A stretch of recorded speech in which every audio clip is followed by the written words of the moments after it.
Good morning, everyone. I think we are live now.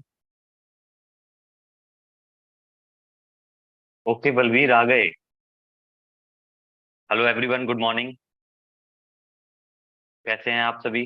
How are you all?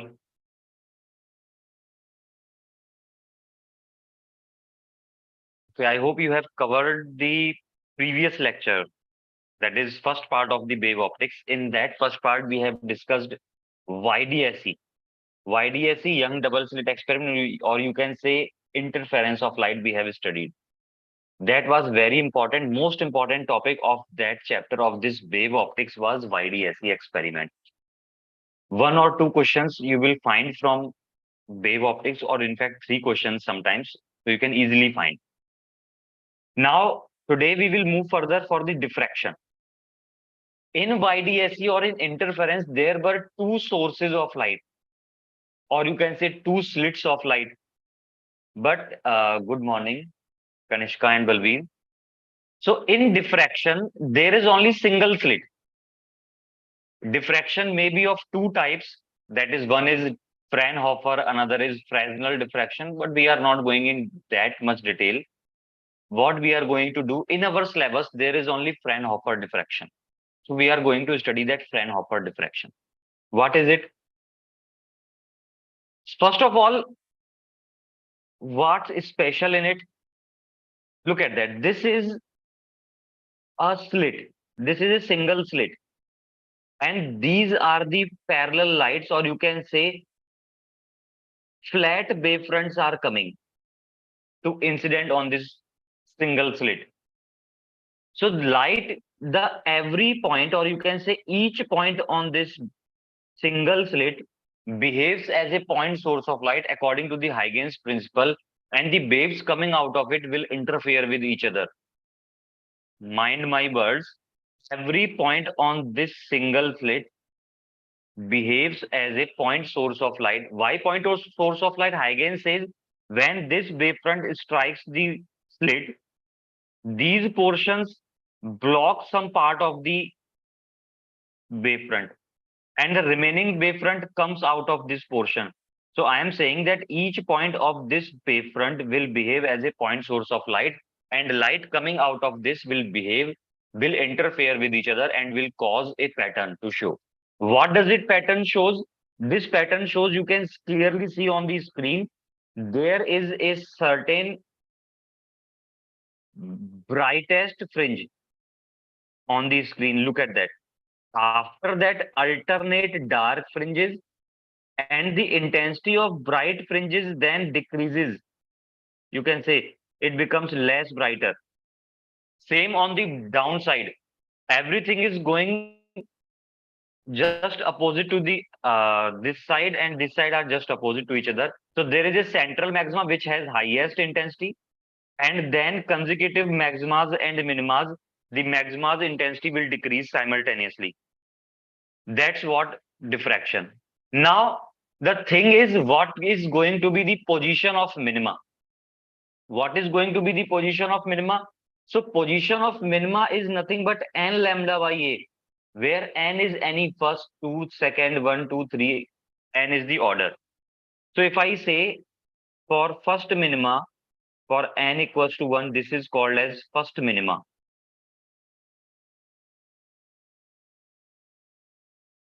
Theta 1 will become lambda by a. This theta is the, you can say, angular position. Remember the word angular position. Theta is what? Angular position. Now, one more thing to be remembered. If this is the screen, this is the slit, and the separation between them is capital D. And what is A in this equation? This slit width is A. This width is A. Sometimes someone may call it as aperture, someone may call it as slit, whatever it is, but the slit width we are going to take as small a. D is the separation between the two. Two means one is screen and another is slit. The separation between them is going to be capital D. Now, one more thing. This is the angular position. Now, sometimes they may ask you the linear position. Linear position means from the central maxima, what is going to be the position of minima? This is minima. First, second, third. This is third minima. So, what is going to be the position of minima? So, in that situation, or I will say linear position, you can remember this. Linear position of minima is nothing but just multiply it. It is represented by y. Just multiply this with the separation d, and you will get your answer.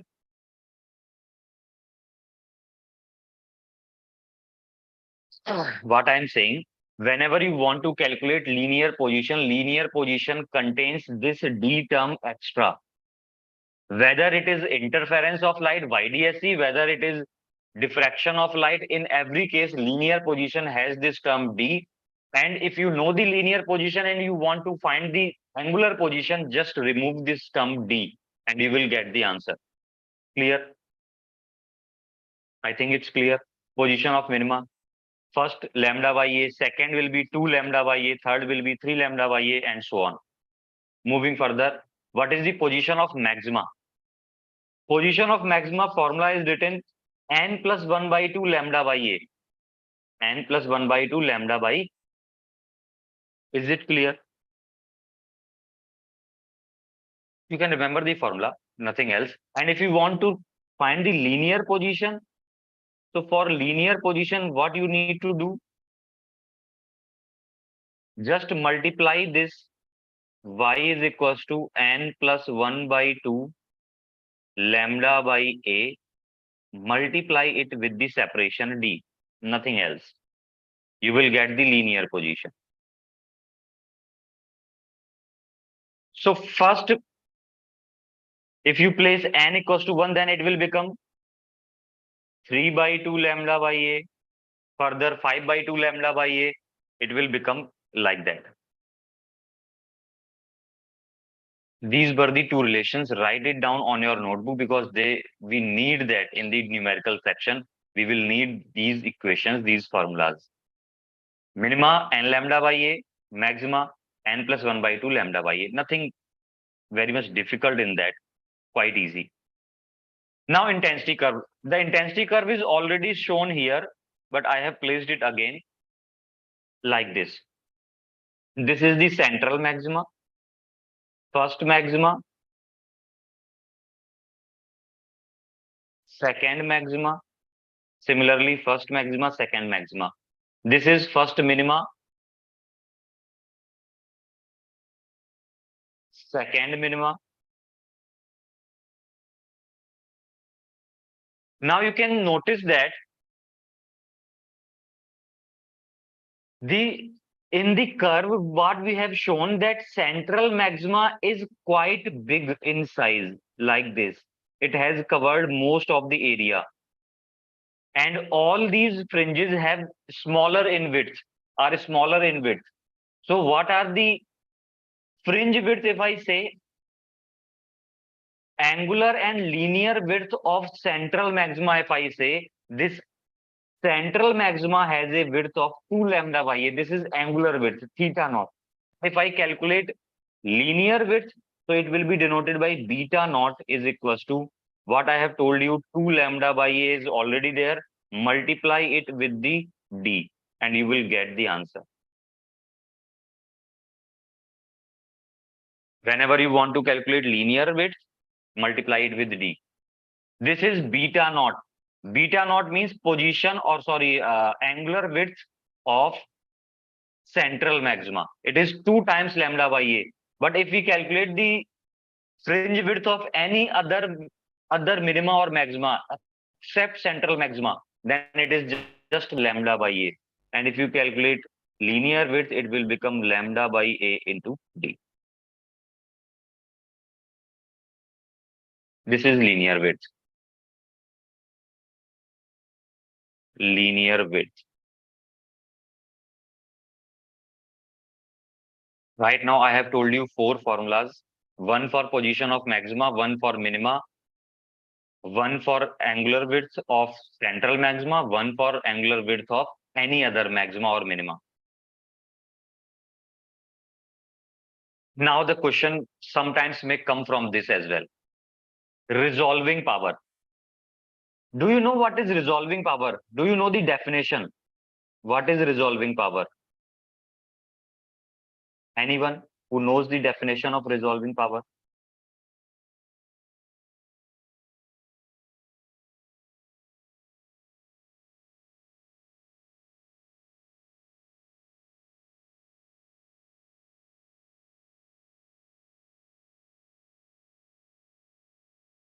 Okay, I think you don't know. I will tell you, just listen and I will delete that as well. These are two. Okay, someone has answered. Okay, no, sir. These are, I will say, 2 point objects. And you can see them clearly that these are the two objects, two different objects placed on the screen. What if you move further? You move far behind from the screen and then you see. Then sometimes if you are looking these two objects from very far, then it may appear that these are not two different objects, these are just one object. So this is a problem. And the ability of an instrument to separate the two nearly placed objects is called resolving power. Are you getting my point? I have placed these two objects very close to each other. If you are looking it from very near, then you will identify that these are two different point objects. But if you move further, then you will not be able to identify whether these are the two objects or a single object. So in that situation, the ability of an instrument to separate the two closely placed objects is called resolving power of a telescope. Is it clear? So I think the resolving power concept is clear. If the concept is clear, then what is going to be the resolving power of a telescope? This formula should be remembered, and most important one. This is a formula based question. Only you have to put the values. But if you don't remember the formula, you just don't be able to solve the question. So what is resolving power? A over 1.22 lambda. Lambda is what? Lambda is the wavelength of light which is used to see the object. Lambda is the wavelength of light. A is the aperture of the lens. I think you know that telescope has two lenses. One is objective, one is eyepiece. So A is the aperture of the objective of telescope. Simple. Now there is sometimes one more thing that may be asked, that is limit of resolution.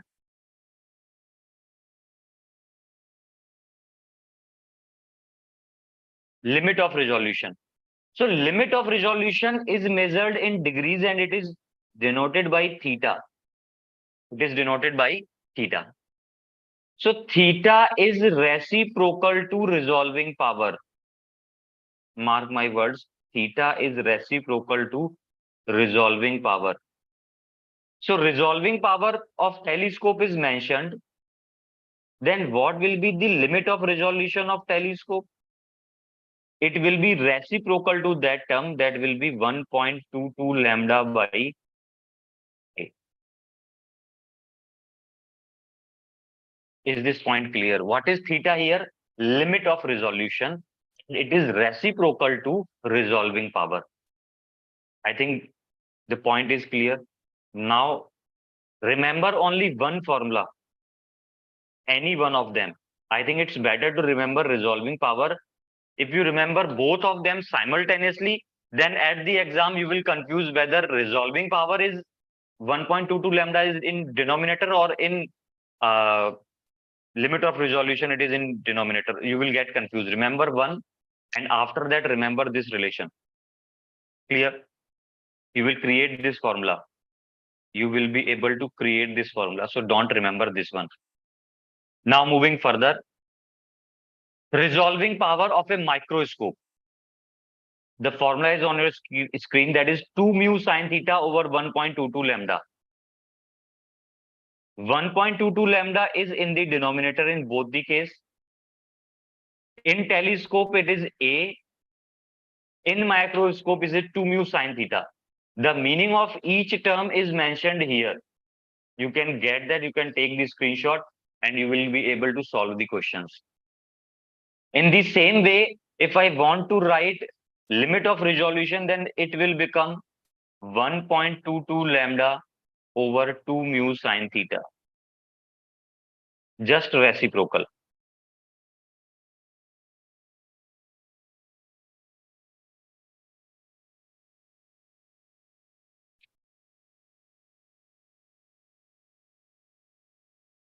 Done. Remember the formula and write it on your notebook right now. Now, we are coming towards the polarization of light. This is again an interesting topic.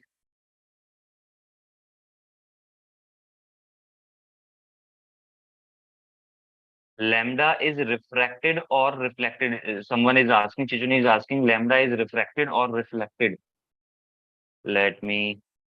Why reflection will happen? It's microscope, na? Lambda is the wavelength of light. Wavelength of light used to see the object. For example, this is our microscope. And this is the object. So the light is coming from this object. So the which light is coming from this object, the wavelength of that light is lambda. Okay, mu. Mu is the refractive index of the medium between object and objective. This is the microscope, this is the object. If in between them there is air, so mu will be of air. If this whole setup is placed in something water, like in a liquid of water, then the refractive index of that medium is used. So it is the refractive index of medium between object and objective. Clear, Chichuni? Okay. Now unpolarized light. So now listen to me, one or two things that I will tell you. First of all, light is a electromagnetic wave.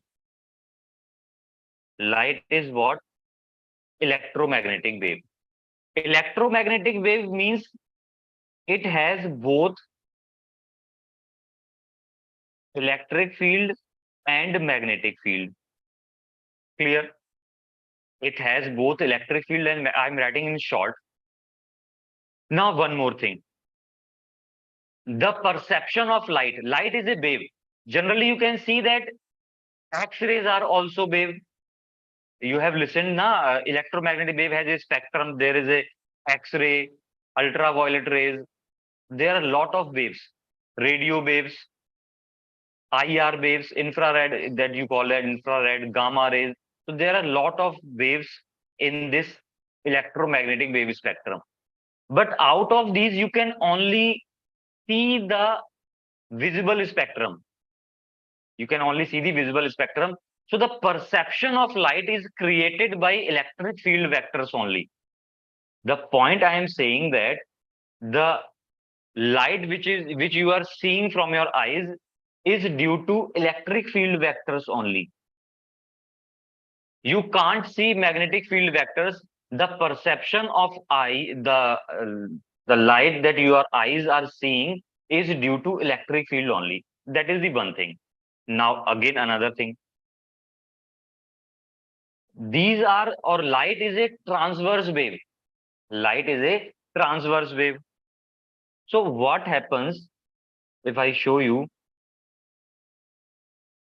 if light is traveling in X direction, then electric field vectors. So right now, from now on, I am not interested in magnetic field vectors. I am interested in only electric field vectors. So in unpolarized light, if light is traveling in X direction, then electric field vectors are vibrating in the YZ plane. Are vibrating in the YZ plane.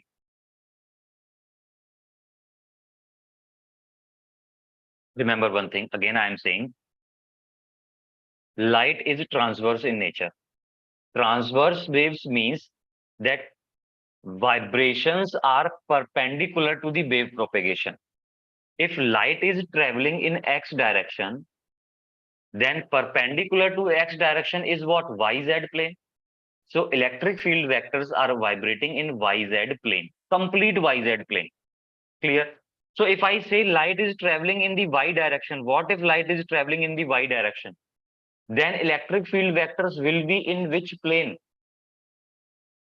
Tell me. Electric field vectors will be in which plane in that situation? This is light traveling. Can anyone answer? Electric field vectors will be in which plane? This is a simple question.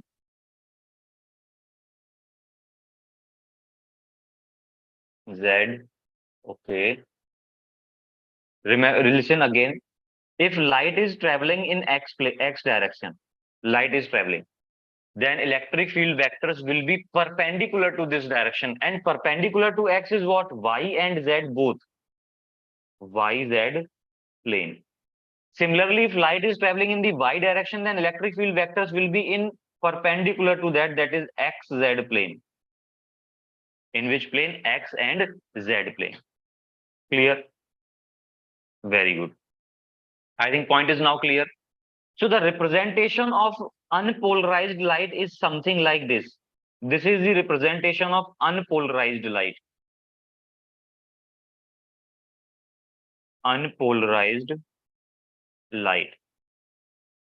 Now, sometimes this unpolarized light can also be represented in this way.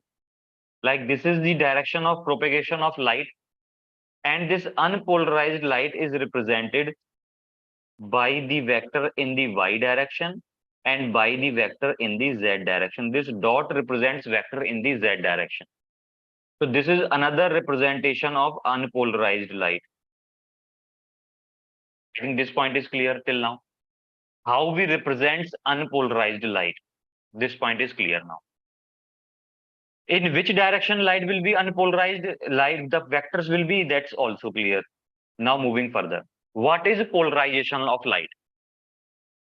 What is polarization of light? To block the vibrations of light in all directions except in one direction is called polarization. Now this is again a very interesting term. What I say, that light vectors are vibrating in YZ plane. YZ planes means in this direction, in this incomplete YZ plane, they are vibrating. So what is polarization means? Restrict all other vibrations except any one direction, whether it's in Y, it's in X, in which direction it is. But what you need to do, just stop all other vibrations. Light vectors are vibrating in this direction, everywhere they are vibrating. You just need to stop all of them except any one vibration.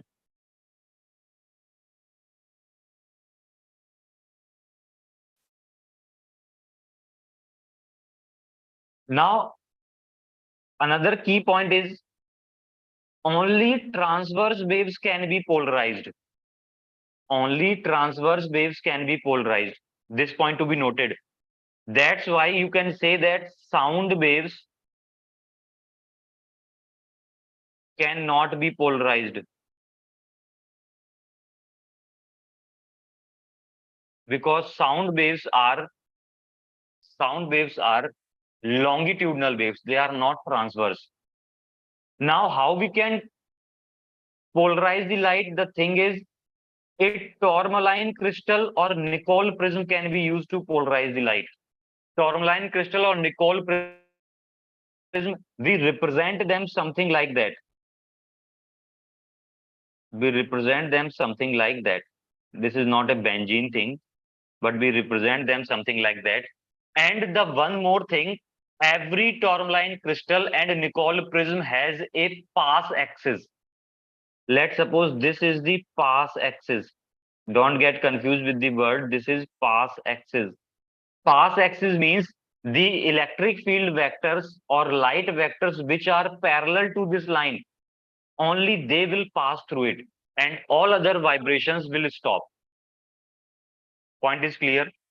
Very good, Balveer. Sound is longitudinal. So what I am saying, the field vectors which are parallel to this path axis only pass through it, and all other vectors will be restricted, will be stopped. Clear this point? Now, this is the experimental setup. If you are able to understand this thing, then it's done. Listen.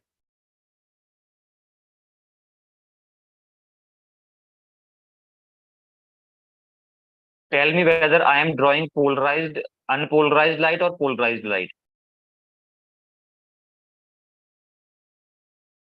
I have drawn a light which is unpolarized. Unpolarized. Now this light is passed through a tourmaline crystal, or you can say, which has a pass axis like this. So after passing through this crystal, the vectors which are parallel to the pass axis will pass through it, and light becomes polarized because all other vibrations are restricted. So this is called as a polarized light.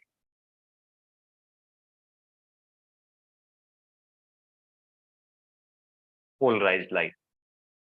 And this crystal is known as polarizer.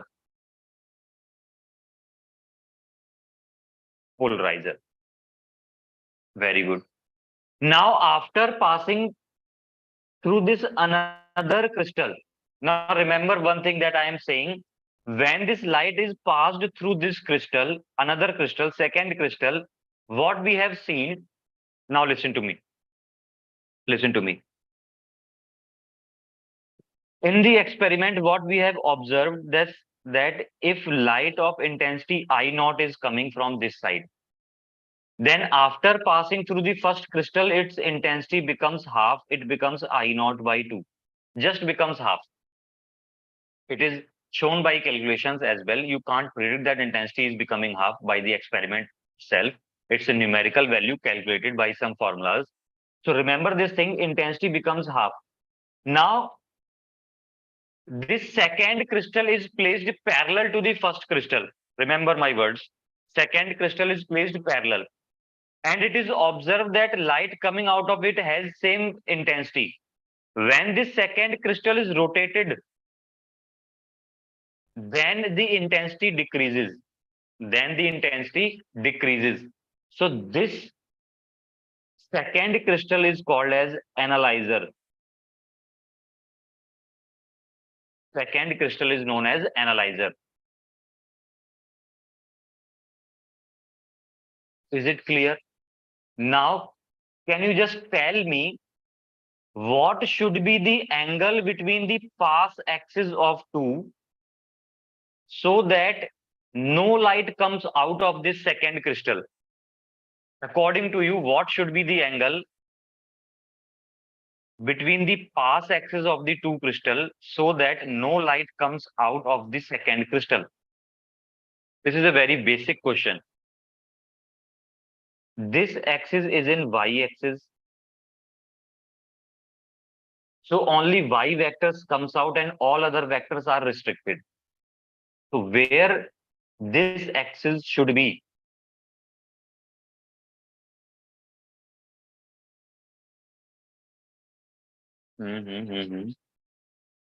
Okay, someone has answered 90. Very good. Theta should be 90 degree. Very good. Theta should be 90 degree. That means this pass axis should be in z axis, and in that situation no light will come out because it has only y components, and if you place it perpendicular, axis will be perpendicular, so no y component can transmit through it. Very good, Chijuni. It should be theta, it should be 90 degree at right angle. Very good, Balveer. So I think this point is also clear. What is polarizer? What is analyzer? Now, how we can polarize the light naturally? One way of polarization is by reflection. This is again an important topic. Polarization by reflection. What if I say This is incident light. These are the unpolarized light.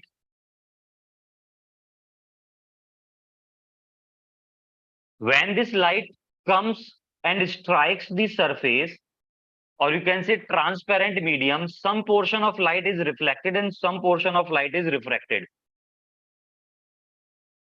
It is observed that at a certain angle of incidence, mark my words, at a certain angle of incidence, the reflected light becomes completely polarized. Completely polarized. And this certain angle is called as angle of polarization and denoted by IP. Denoted by IP. If this is IP, then by the law of reflection, this angle should also be IP. Clear? And the reflected light contains, now this is again a very important question, important point.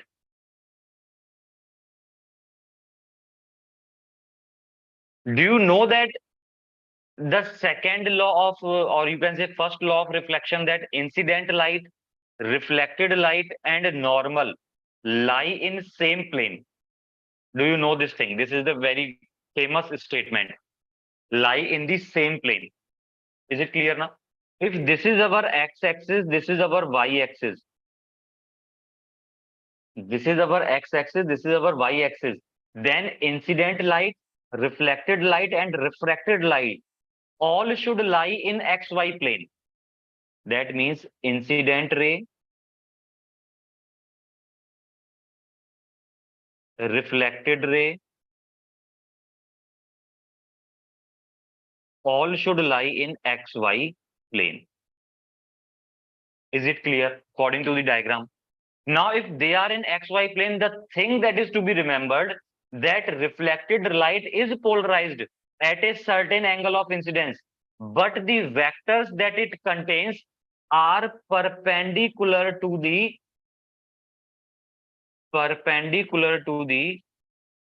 plane of incidence.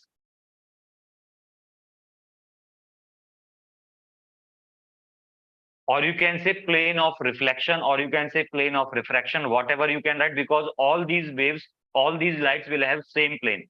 So what I am saying, that point to be remembered, the polarized light has vectors or has vibrations perpendicular to the plane of incidence. Is this point clear? This is polarization by reflection. Another punchline from this topic is, that is to be remembered, at this particular situation, the angle between reflected ray and refracted ray becomes 90 degree. This is again a punchline. You can remember that angle between reflected ray and refracted ray will be 90 degrees. So someone may call you, someone may ask you, that is unpolarized light strikes a surface, and it is found that angle between refracted ray and reflected ray is 90 degree. What can you conclude from this? So two things you can conclude from here, that reflected light will be completely polarized and the angle of incidence will be angle of polarization. IP is what? Angle of polarization. That means not at every angle of incidence light will be polarized. No, light will be polarized at a particular angle of incidence, and that angle of incidence is called angle of polarization. I think every point is clear now. This is the most important point. Most important point. And what is that? I think everything is most important in this slide. Moving further. Brewster law. Brewster law says, for example, if light is coming from air to some medium mu, when it strikes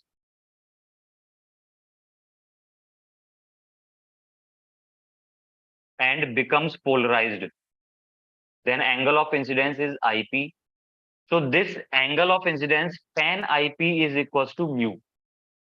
Tan IP is equals to mu. The thing that is to be remembered, tan IP is equals to mu. If in rarest of cases, for the NEET examination, I'm saying for in rarest of cases, if it is not air, then it will be something mu1 and it will be something mu2. Then tan IP is equals to mu2 by mu1. This is in case of rarest situation. NEET has never asked this situation, but if it may ask, then you should know that what we are going to do in that situation. Tan IP is equals to mu2 by mu1, where mu2 is the refraction medium, mu1 is the incidence medium. I think it is clear. And tan IP is the angle of polarization. This is known as Brewster law. Simple statement. You can remember tan IP is equals to mu. Another statement is law of Malus. Law of Malus. What it says, when a plane polarized light is seen through an analyzer, the intensity of transmitted light is this. Okay. So some of you might get confused in this. Listen. Listen very carefully. This is something polarizer. This is something analyzer. Clear? Polarizer and analyzer. Light, unpolarized light is coming from this side. This is unpolarized light because it has vibration in all directions. Now it becomes polarized.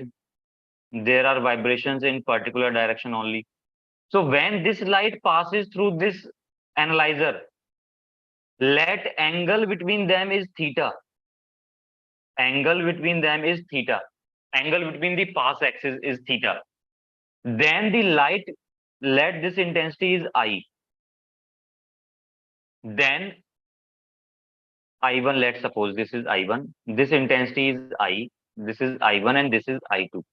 So what it says, I2 is equals to I1 cos square theta. Why I have mentioned it in a different way? Because so that you can remember that intensity coming out from analyzer is the intensity of incident light into cos square theta. You can remember intensity of incident light, not the original light, but the incident light on the analyzer into cos square theta. Theta is the angle between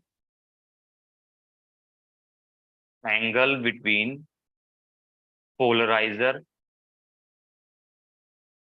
and analyzer.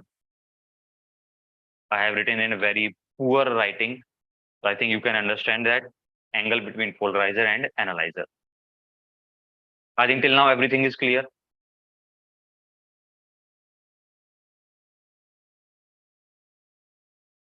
Okay, this diagram you are saying, I will repeat it again. What I have told you, this is the polarizer, this is the analyzer. There is a pass axis of the two things. Two crystals have some pass axis, and the angle between the pass axis is suppose theta. Is theta. Light is incident from the polarizer, it becomes polarized and it has a intensity I1. So after passing through the analyzer, its intensity I2 will become intensity of light coming on it, that is I1, into cos square theta. Cos square theta means angle between this crystal and the crystal before it. This crystal and the crystal before it. This is the angle theta. Nothing else. Okay. This is being derived. What I am saying, that whenever I am writing in a crash course, I am writing only the formulas. These formulas are derived using some relations, some mathematics and some physics, some component method it is being derived. So that's why it's a result of some calculation. So result is cos square theta. We have calculated it using component method. And after that solving, we got this result. That's why cos square theta is there. Sine is not coming in the calculation. So it's not like I have put it like that. I have calculated it, or in fact, book has the writer authors have calculated it, physicists have calculated it and put it like that. Is it clear? Okay, it's not like that I have put it according to me. It's the calculation thing. Now, moving further. Do you remember one thing? That if unpolarized light passes through the polarizer, then its intensity becomes half. I have told you in the previous diagram as well. Here something. It becomes half. Light coming out of polarizer just becomes half. Remember this. It will be beneficial for you. Now the first question. Read out the first question.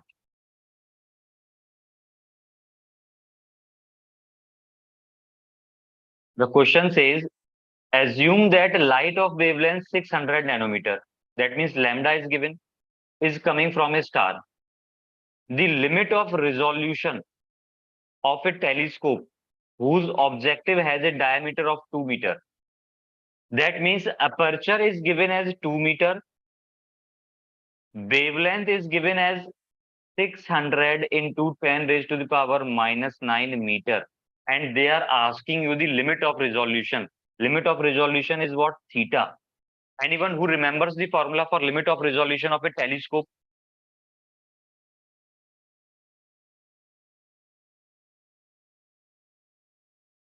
That is 1.22 lambda by A. In resolving power, it was A over 1.22 lambda. I have told you. Remember any one formula? That was A over 1.22 lambda, resolving power. And limit of resolution is reciprocal to that. Now I need to put the values only. I can put 1.22. Lambda is 600 into 10 raised to the power minus 9. Divided by aperture is what? 2 meter. So if I calculate is 2, it becomes 300. 1.22 into 3, that is 3.66 into 10 raised to the power. This is minus 9 and 20 are these, that is minus 7, which is option number A. Is it clear? Very simple question. Formula based, asked in 2021 or 2020. NEET 2020. That's why I'm saying these are very important questions. Now, another question of resolving power. The ratio of resolving power of an optical microscope. Now they are talking about microscope. For two wavelengths, lambda 1 and lambda 2 is. So first of all, you should remember the formula for resolving power. Resolving power is 2 mu sine theta over 1.22 lambda. Is this point clear? 2 mu sine theta over 1.22 lambda is the resolving power. I have kept in mind that 1.22 lambda is in the denominator for telescope and for microscope as well. Another thing can be remembered easily. Now, mu is not changing, theta is not changing, only wavelength is changing. So I can write it resolving power for first case divided by resolving power for second case is equals to reciprocal to lambda it is. That means lambda 2 over lambda 1. Lambda 2 is what? 6000 angstrom divided by 4000 angstrom. Angstrom will be cancelled. It will be 3 is to 2. 3 is to 2. Is it clear now? Very simple formula based question. Both the questions are asked in nearby NEET examinations. Very good, Balveer. Very good. Now this is another question. Now solve this question. Let's read it out. A linear aperture whose width is itni 0.02 centimeter Now, when I'm saying linear aperture, that means they are talking about the slit that we have discussed. I have told you someone may call it as aperture, someone may call it as slit.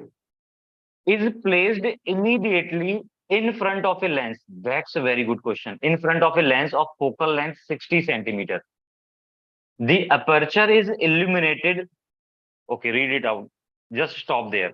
One thing in YDSE setup, sorry, in a diffraction setup, let's understand few things. This is the slit, clear? And they are saying a lens is placed just near to the slit and which has a focal length of 60 centimeter. Now, diffraction pattern is seen on a screen. And one more thing that you should notice that this screen lies at the focal plane of lens. Always it is the case that screen lies at the focal plane of the lens. If it is at the focal plane of the lens, then this distance should be nothing but 60 centimeter. So what the meaning of this all statement that separation between slit and screen is 60 centimeter, nothing else it is mean. The statement I am saying, you have your notebooks with you, the notebooks that you have made in your class 12 preparation, where you can see that the diffraction setup contains one lens and one lens this side as well. The question says the screen separation we have taken as D, and this screen is always at the focal plane of the lens, of this lens. So if these two are very close, then this separation is also 60 centimeter. That's what question means. Now, some wavelength is given. Wavelength is given lambda. The distance of the first dark band of the diffraction pattern from the center of the screen is. Now they are talking about first dark fringe. Center of the screen they are talking, from the center of the screen they are talking about the first dark fringe. So will it be angular position or linear position, this distance?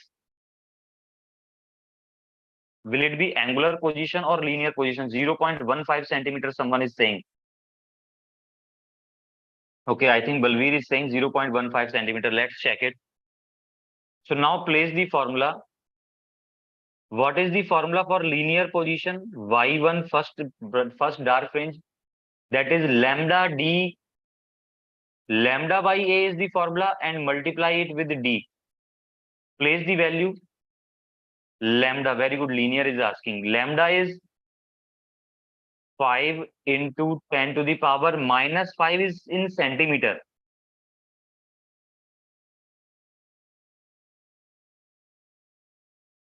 We will convert it if required. D is what? 60 centimeter.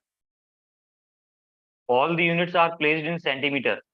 And aperture is what? 0.02 centimeter. Everything is in centimeter, so no need to calculate, no need to change the units.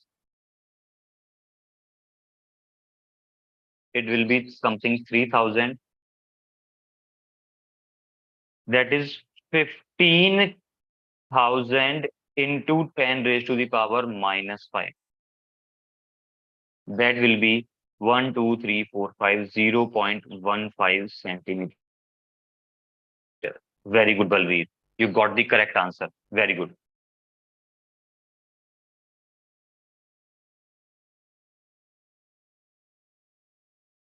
Okay. Ayushi, Logesh, Dhruvi, Mohina, nobody is responding with the answers. Can't you able to solve the question? Then you have one more chance to solve this question. Question says a beam of light, something 600 nanometer, from a distant source falls on a single slit 1 mm. Distant source means, what is the meaning of distant source? That means source is at infinity. So the wavefront coming should be flat wavefront, should be a flat wavefront or plane wavefront. Single slit 1 mm wide. That means aperture is given 1 mm wide. Wavelength is giving 600 nanometer. Capital D is given 2 meter. The distance between first dark fringe on either side of the screen, either side of the central bright fringes.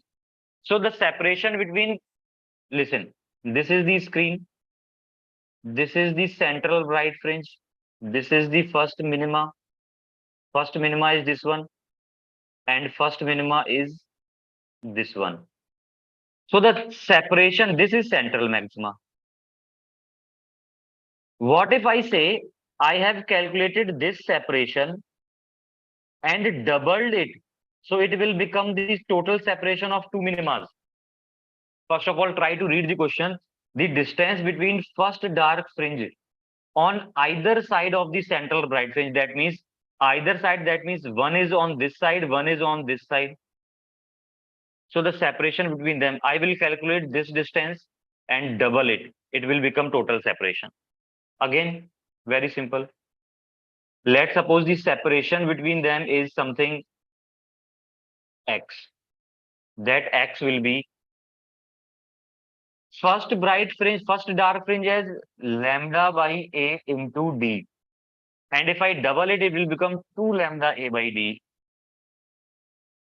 Clear? Now place the values. If I place the value, it will become 2 lambda is 600 into 10 raised to power minus 9 nanometer. Capital D is what? 2 meter. Small a is what? 1 into 10 raised to power minus 3. You can solve it.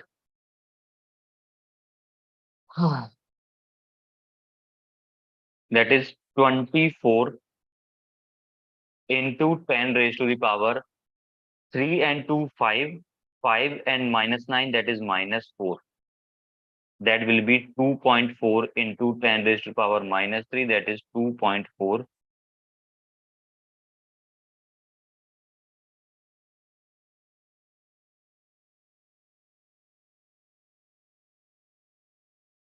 The power is correct or not?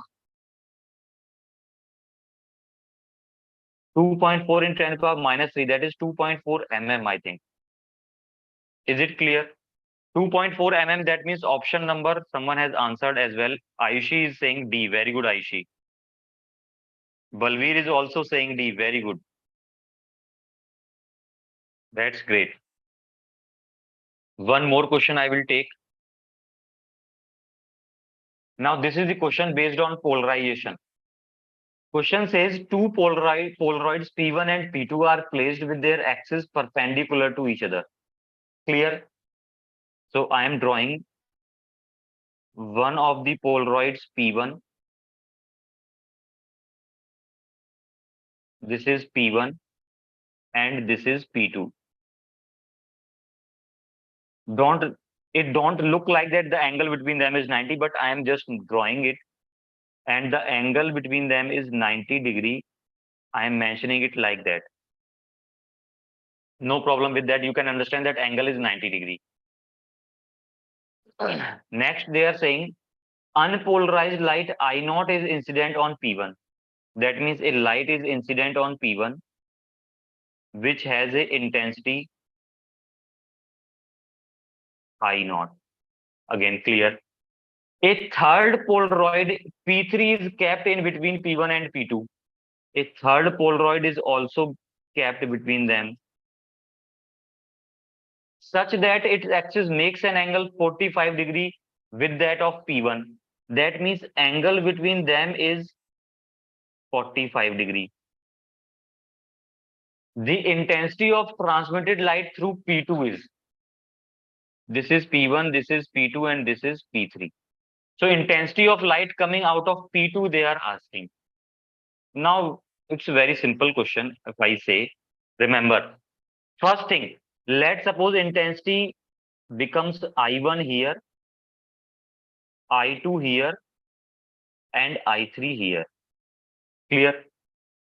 I have assumed these intensities. Now for the very basic thing, can you tell me what will be the value of I1? What will be the value of I1? Can anyone answer?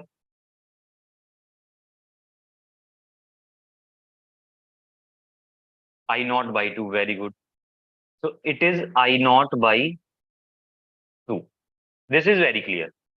Now I2, if I say what I have told you from law of Malus, it is I2 will be intensity of incident light, that is I naught by 2. I naught by 2 is incident on this polarizer into cos square theta.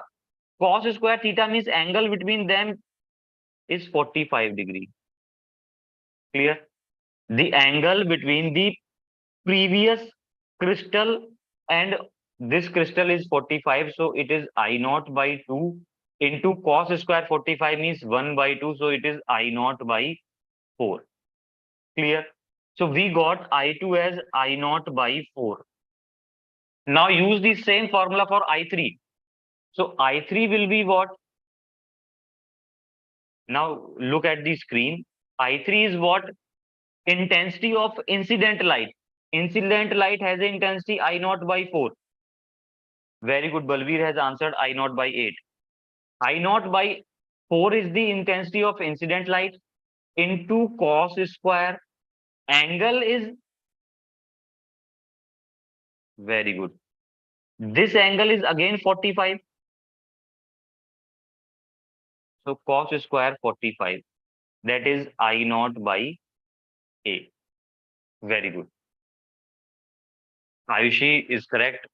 Chichuni is also correct. Everyone is correct. Balveer, very good. I naught by 8 is the answer. Very good. So you are able to solve the questions, I think. Now moving further. One more question, and it's the last question of the class. I think everyone should answer. I am not going to read this statement as well. You should answer. Which is the correct option? Giving you some 30 to 40 seconds. Only one option is correct. Make sure only one option is correct.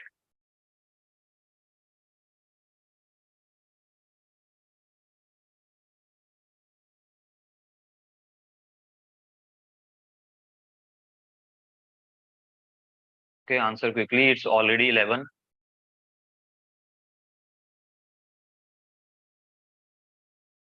Unpolarized light is incident from air.